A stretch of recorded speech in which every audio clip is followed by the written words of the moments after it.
vai vek ole tun truma chuan kor hmalam zai dan kha ron en tir cheu ka tum dona chuan hei hi a hnung lam kan zai sa kha nia hei hnung lam kan zai to sa kha nia hre thengim o hei hnung lam kan zai to sa kha nia chuan tuna a hmalam zai dan na en tir cheu ka tum dona ni ti hianin a paper a tho hianin ka bo thua dona hemi a hnung kan la sa hi rin mai thei chu ania ma ro chu a hmalam pang hi kan mihring bilte alo kiar awangin a hmalam hi inches khata ti fual ka du awangin a hma hi a hranin kala dawn ani chuan a hnung lam thla kha thia kan la mai anga chep ngal mai lovin in hriat oi sam thei nan thia ron ti lan hi ka tum dawn ani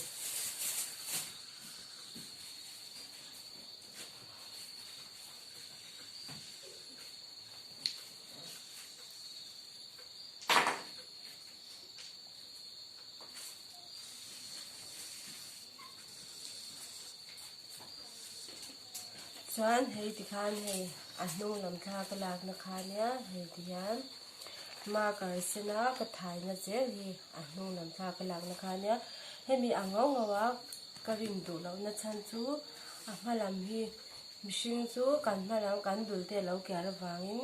a hmalam hi a fual zawng a hmalam pang hi inches khatin ka ti fual dawn ani chuan he ta tang hian kan a si dawn ta a hre theim o ho fia theim o hei tian inches khatin ti fuala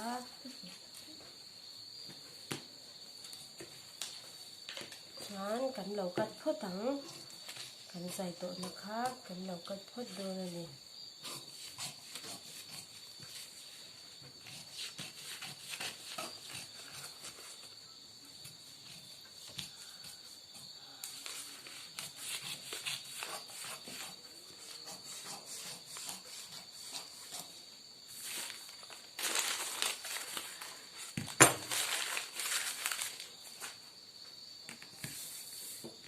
chuan hei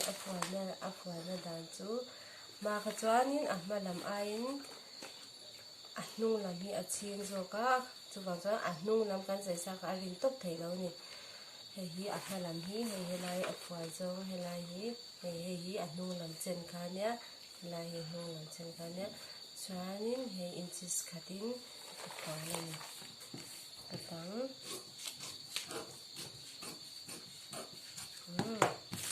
lo kat ta ni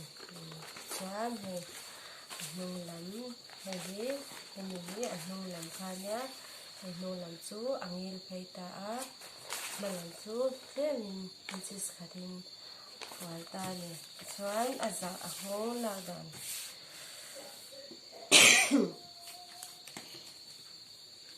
chuan a dar hi a hmalam a hnung lam ai khan hemi a dar hmalam hi inches chan ve in lak oi tur inches chan ve in helai hi inches chan ve in lak oi tur ni a hma hei hemi a dar helai hei inches chan ve in hnung lam ai in la oya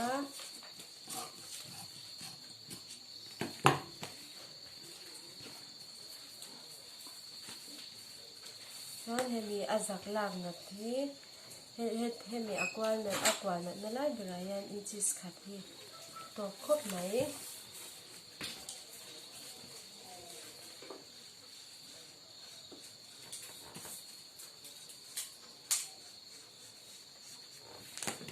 hi ka chile dawn ani in en hian hei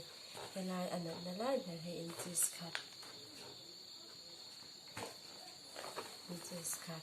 hemi a nat na lai ber hei hemi helai ka lak nat na lai tur tak hi inches khat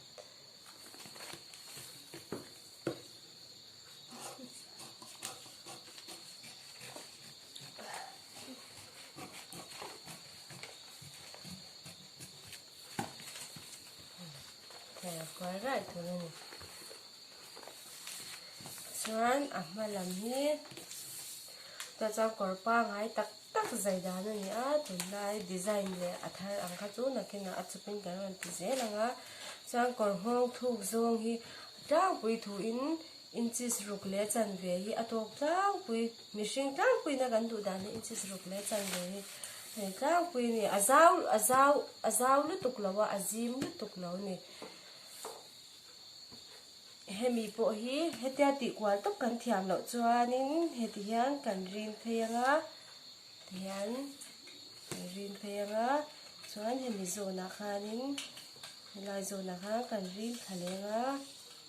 chuan hemi tiang tin li lo ni ta hemi lai zona tak hian tiang kan ti kwal mai don ni tiang ti kwal tok hi turan lau chepang lau katang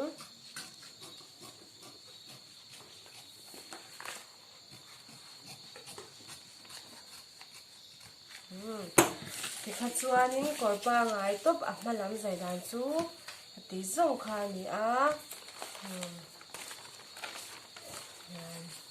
hmalam zai dan a ho top hi ni a top hi ni chuan hi a hnung lam kha ni a hemi hi a hnung lam kha ni a chuan hian lau zom khoma yan lau ni don ta ni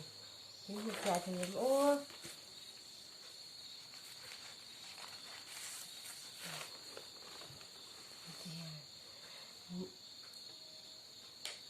azak ai lau na te ni chu hela hi ni a chuanin hria thiam lo le hria chian lo te in nei ni chuan comment lama khanin ron soyanga chuan a aya chiang zo ka hria tin du chuanin kanin hri zelang next sa chuanin a ban ron ti le katumanga chuanin har lo ni tum chuanin hei korpa ngai top zai hi chu a har lo ni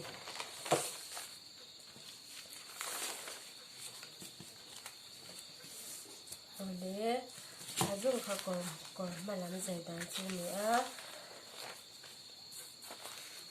like kha mi lo me sapula min la subscribe lo ten ka channel ni in lo ena in lo clear ve ani chuan min lo subscribe sapula share po kha min lo ti sa zel ola kalom khopang chuan in tan atangkai thei ang bera he channel hi rombua sai ka tum zelanga